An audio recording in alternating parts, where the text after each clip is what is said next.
झणझणीत चटक्यामध्ये आज आपण बनवणार आहोत मंडळी पुदिन्याची चटणी, जी ऑल इन वन आहे। ही तुम्ही कशासोबत पण एन्जॉय करू शकता, व्हेज, नॉन व्हेज आणि सी फूड सुद्धा।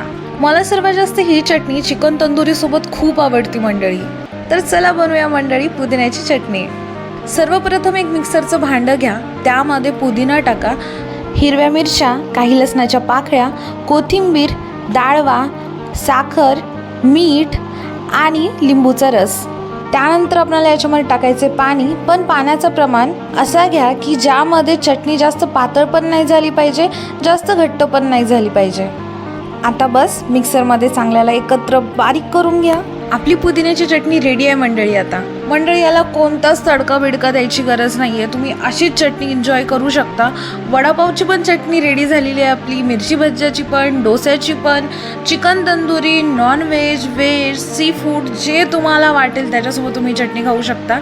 आणि तुम्हाला झणझणीत चटक्याची ही चटणी कशी वाटली नक्कीच मला कमेंट करून सांगा मंडळी। भेटू अजून एका अशा रेसिपीसोबत मंडळी। धन्यवाद।